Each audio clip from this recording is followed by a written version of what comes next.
एक ऐसा डॉक्टर जो जानता था जनता की नब्ज पकड़ने का हुनर। कुल 20 साल का राजनीतिक सफर और इसी में वाईएसआर ने क्षेत्रीय राजनीति के शिखरों को छुआ, उसके ताप को महसूस किया और लोकप्रियता के नए पैमाने गढ़े।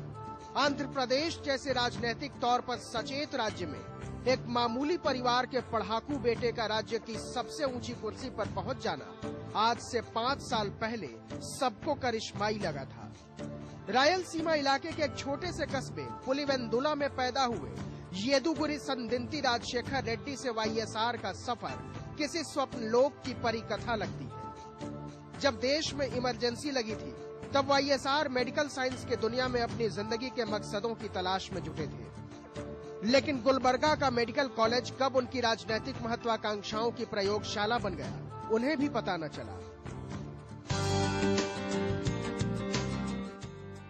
छात्र संघ अध्यक्ष के चुनाव का ऐलान हुआ तो वाईएस राजशेखर रेड्डी के भीतर एक कीड़ा कुलबुलाने लगा था। नामांकन किया, जीत भी गए, लेकिन इस जीत ने डॉक्टरी को उनके लिए मकसद से पड़ाव बना दिया।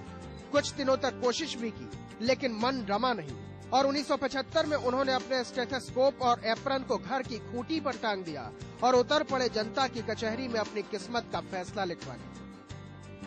1978 में पुलिवेंदुला से वाईएसआर ने विधानसभा का पहला चुनाव लड़ा और जीते।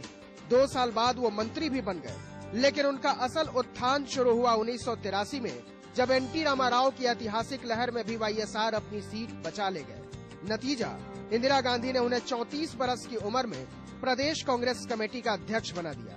1989 में उन्होंने लोकसभा का रास्ता पकड़ा और लगातार 4 बार संसद पहुंचे। लेकिन साल 2003 वाईएसआर के कमाल का साल था।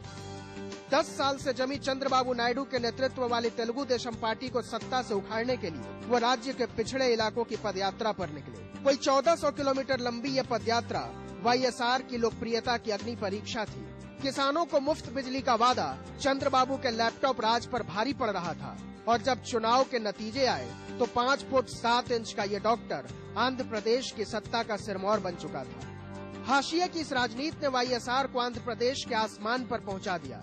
इसीलिए पिछले दिनों जब उनके नेतृत्व में कांग्रेस ने सत्ता में वापसी की तो किसी को ताज्जुब नहीं हुआ था। संक्रमण के इस दौर में वाईएसआर ने वैचारिक विस्तार को अपनी कार्यशैली बनाया और साबित किया कि जमीन से उठी आवाजें ही अब सत्ता की दिशा तय करेंगी, क्योंकि उसी जमीन में पैदा होती है सियासी स्वीकृति की बूटी।